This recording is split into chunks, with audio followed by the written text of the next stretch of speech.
My name is Rachel Turner.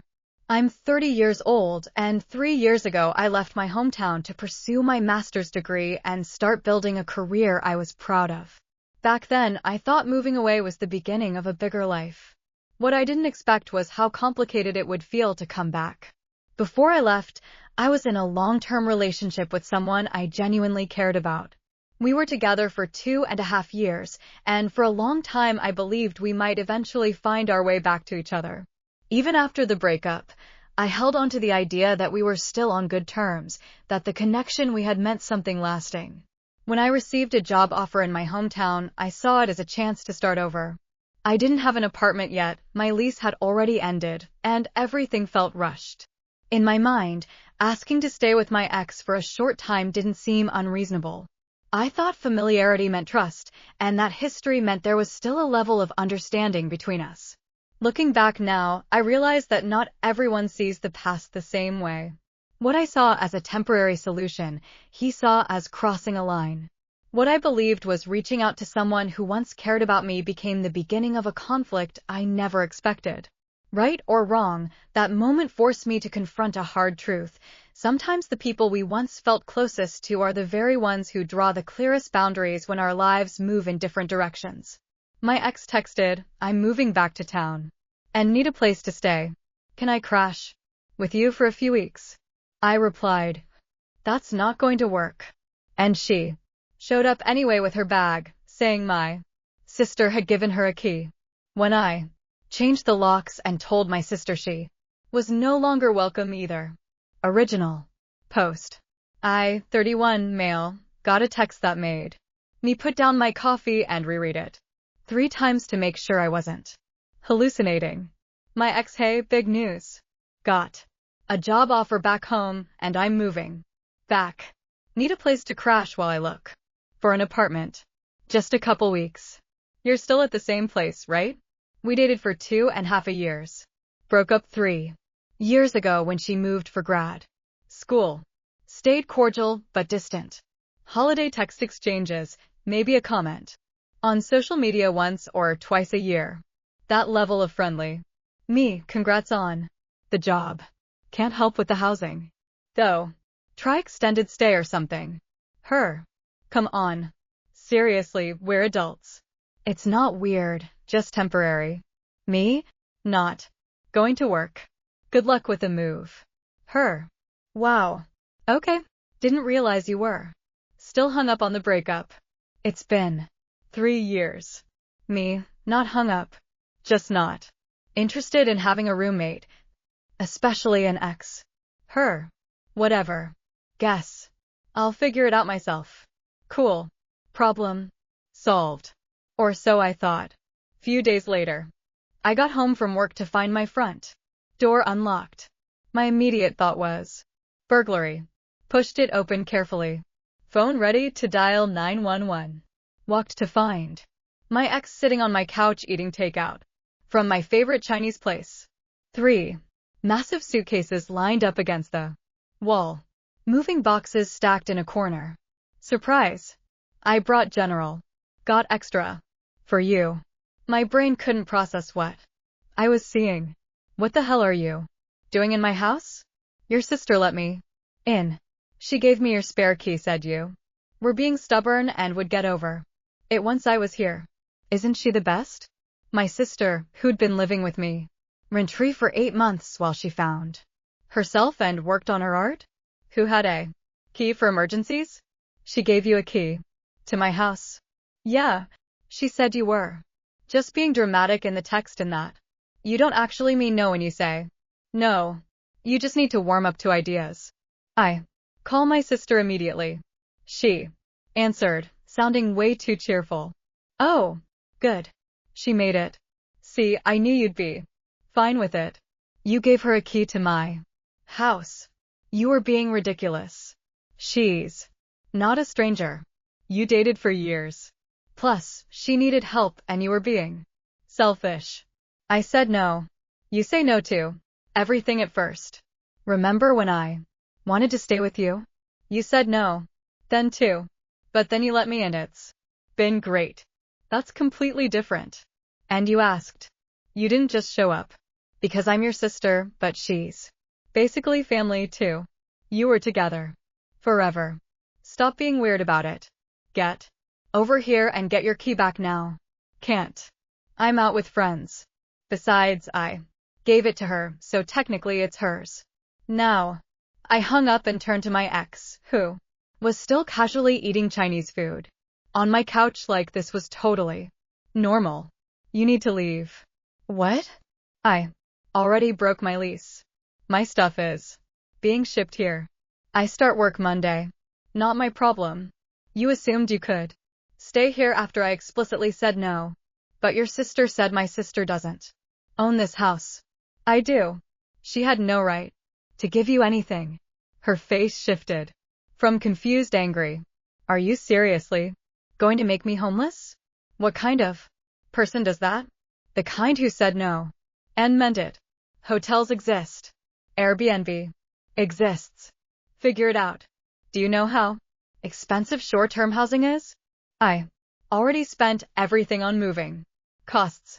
Should have secured housing before you moved then. Oh my God, you're actually serious. She stood up, leaving the Chinese food containers on my coffee table. This is insane. You're insane. Cool. Take your stuff and go be insane somewhere else. I'm calling your sister. Go ahead. She doesn't pay my mortgage. She doesn't make decisions about my house. Neither do you. She tried calling my sister, got voicemail, tried texting. Nothing. She's not answering. Shocking. It's almost like she created this mess and doesn't want to deal with it. My ex started crying. Big dramatic tears. I can't believe you're doing this. After everything we had together, what we had. Past tense 3 years ago, we're not together. We're barely friends. You don't get to move into my house because your planning skills suck. Just one night. Let me stay one night and I'll figure something out tomorrow. No. You're such a jerk. Maybe, but I'm a jerk with boundaries who said no and meant it. She finally started hauling her suitcases out to her car. Took her 3 trips. The whole time she was muttering about what a terrible person I was, how she couldn't believe I changed so much, how the old me would never do this. The old me was a doormat. New me had a spine. After she left, I sat in my kitchen staring at the spare key sitting on my counter. My sister had just given it away like my house was community property. I texted her, we need to talk. This was completely unacceptable. No response. Changed my Wi-Fi password. That night, she'd been using it for months. Small payback, but it felt good. Update 1. My sister finally responded the next morning with the most entitled text I've ever received. Can't believe you actually kicked her out. She's crying at some budget motel saying she can't afford to eat because all her money is going to the room.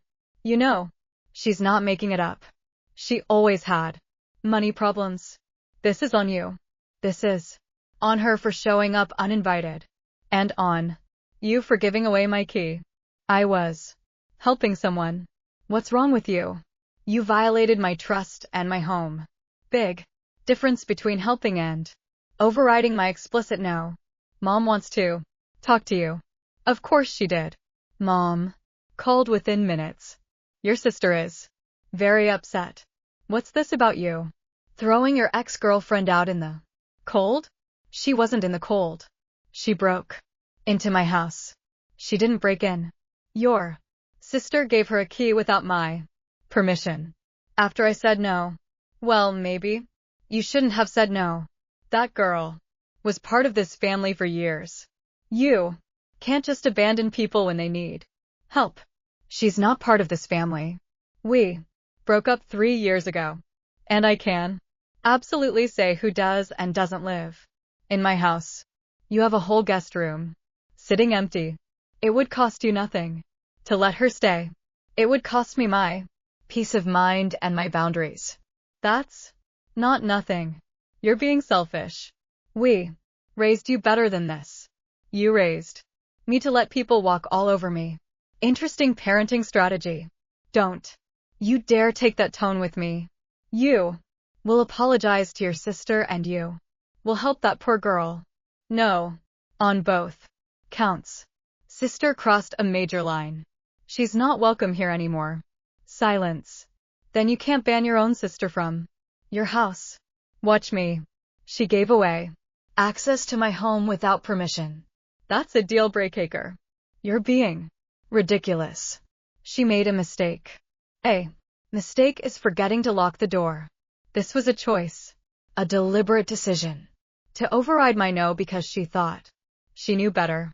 Mom started yelling about family loyalty and how I was tearing the family apart. I hung up. Block my ex's number. Then I got a text from an unknown number. This is your ex. On my coworker's phone. We need to talk. Your sister told me where your spare key is. The one you hide under the rock by the back door. Ice ran through my veins. I've forgotten about that key.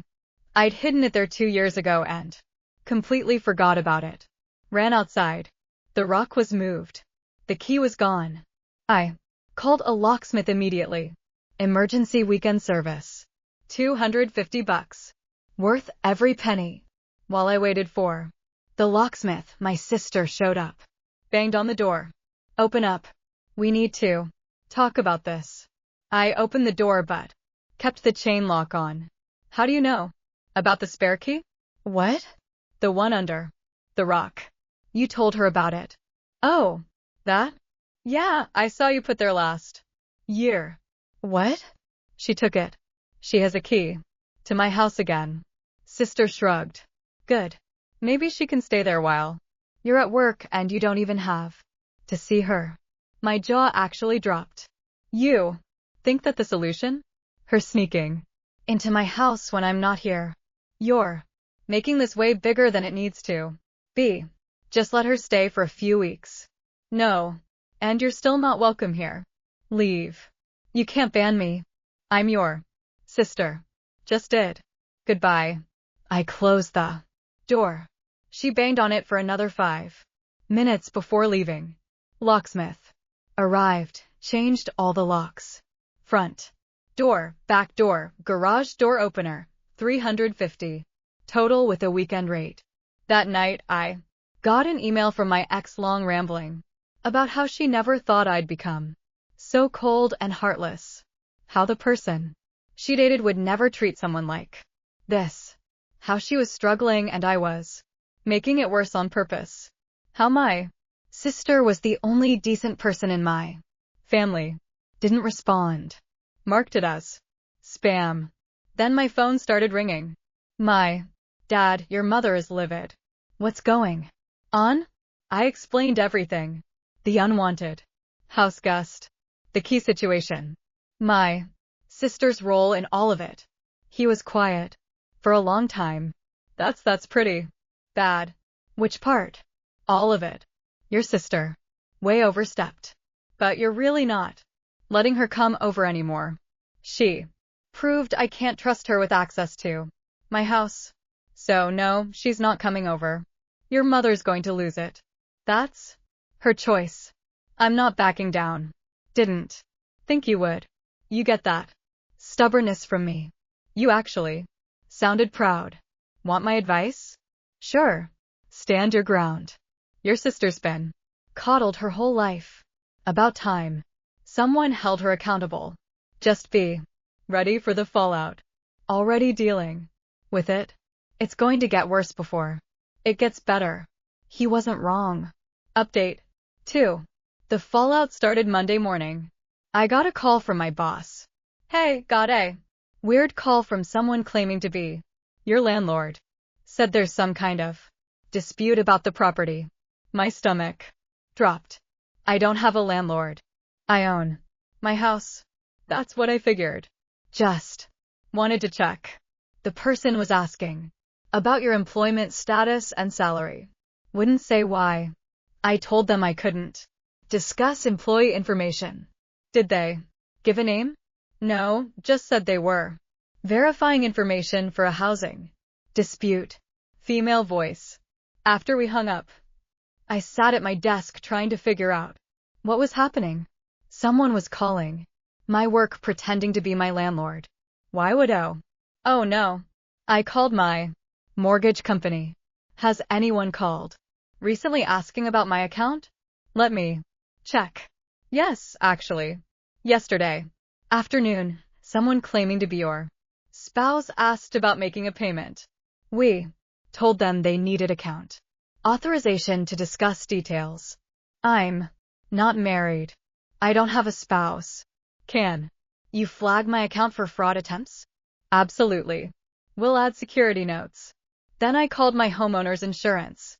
Same story. Someone had called asking about the policy claiming to be a household member. My ex was trying to what? Establish she lived there. Get information to use against me. I called the police non-emergency line.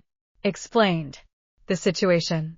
They said unless she actually showed up and tried to enter, there wasn't much they could do, but they file a report for documentation.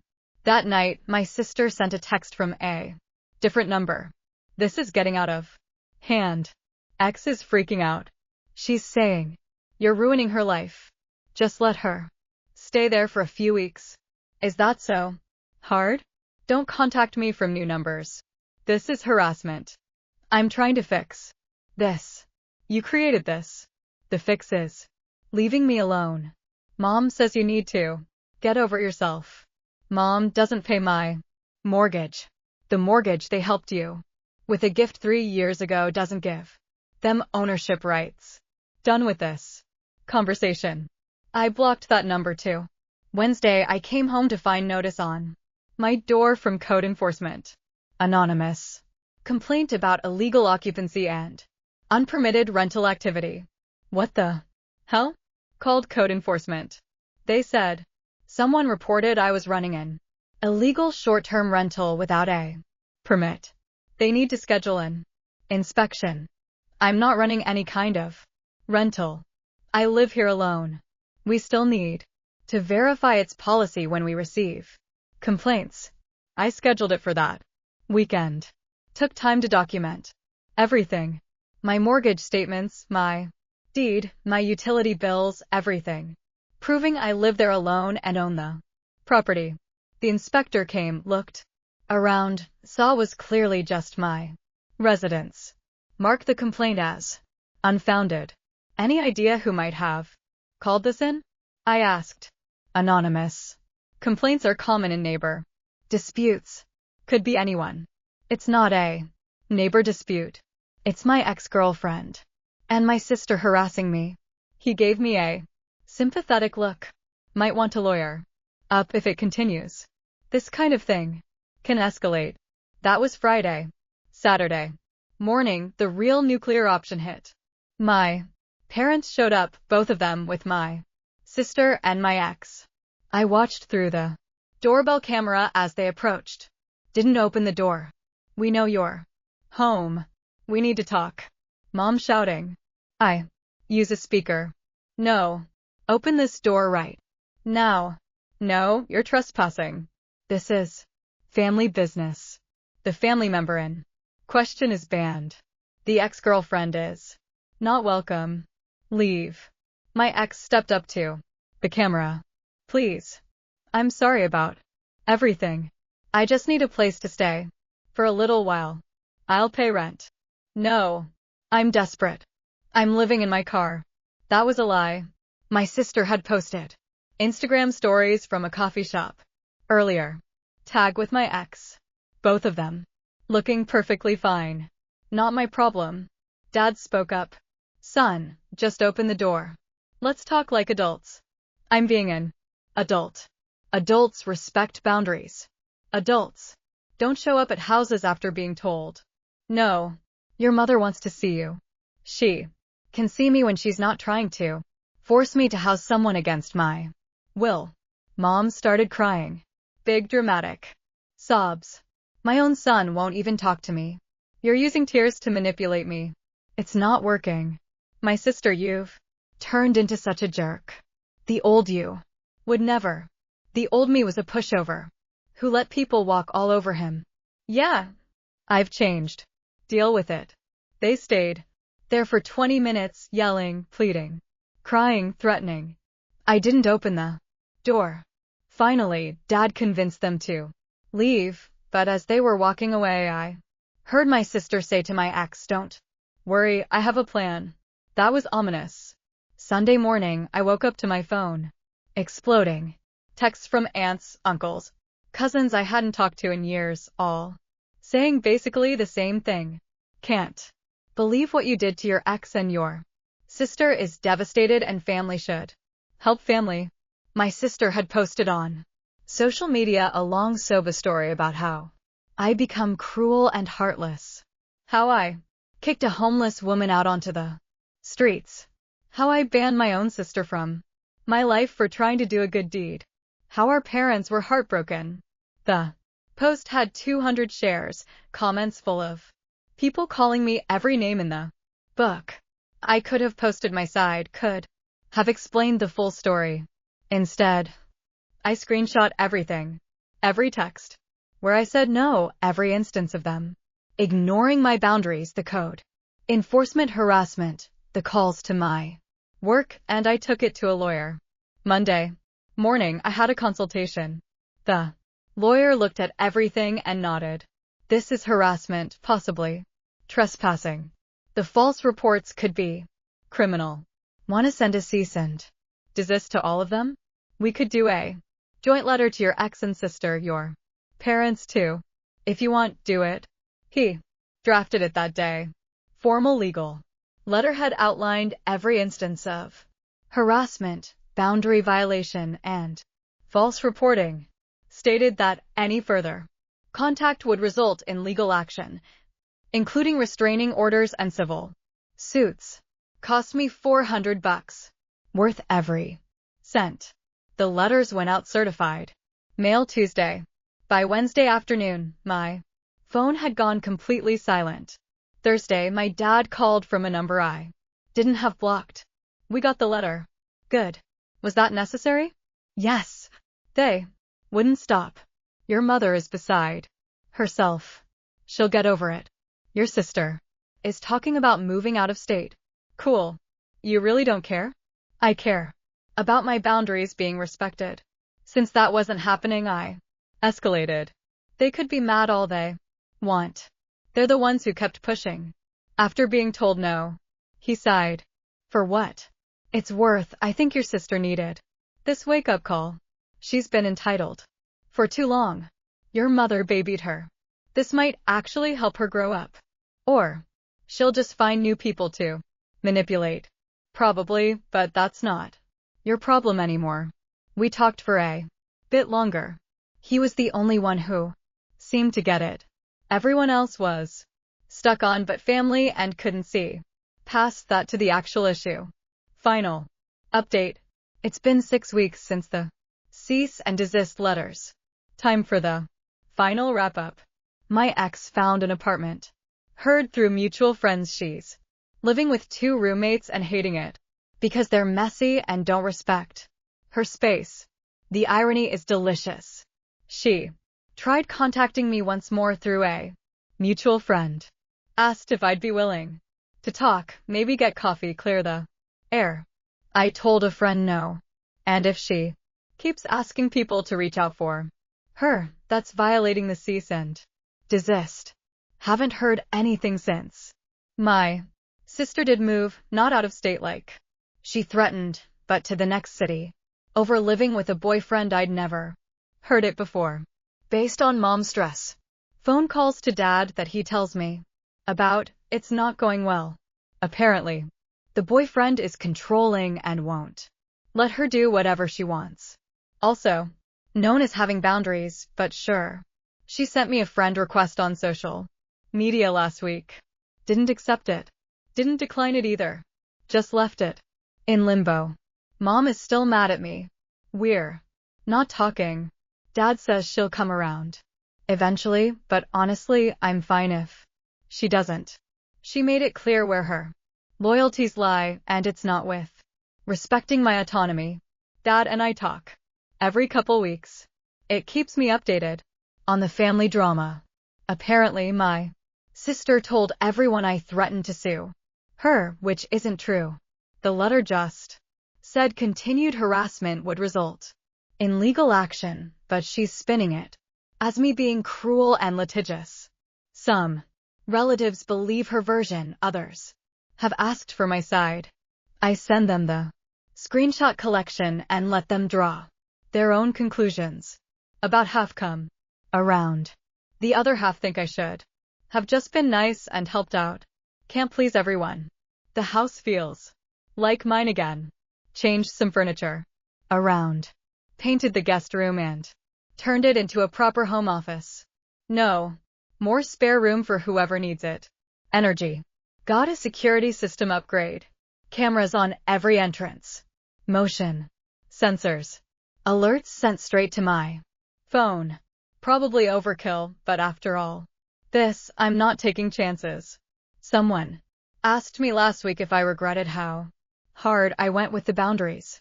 If maybe I should have just let her stay for a week or two to avoid all the drama. Here's the thing. Giving in wouldn't have avoided drama. It would have created more, because if I'd let her stay just a few weeks, it would have turned into months. She'd have established tenancy. Getting her out would have required formal eviction. She'd have had rights to my space that she'd have exploited. And my sister would have learned that she could override my decisions anytime she felt like it. That my no was negotiable if she pushed hard enough. The drama was inevitable. The only choice was whether to deal with it on my terms or theirs. I chose mine. Do I wish my family relationships weren't damaged? Sure. But I don't wish I'd done anything differently. They showed me who they were when my boundaries mattered less than their convenience. That's valuable information. My ex showed me she'd learned nothing about respecting boundaries in the 3 years since we broke up. Also valuable for anyone dealing with similar situations. Saying no is complete. You don't have to justify it. You don't have to explain it into the ground. You don't have to make people comfortable with your boundaries. No is a full sentence. And when people ignore that no, that's when you escalate. Not because you're mean or cruel, but because boundary stomping behavior only stops when there are consequences. My consequences were change locks cease and desist letters and cutting off access. Were they harsh? Maybe, but they were proportional to people who wouldn't take no for an answer. The trash took itself out. My house is peaceful. My boundaries are intact. I'm good. That's the end of it. Moving on with my life. Now, just with a much smaller Christmas card list.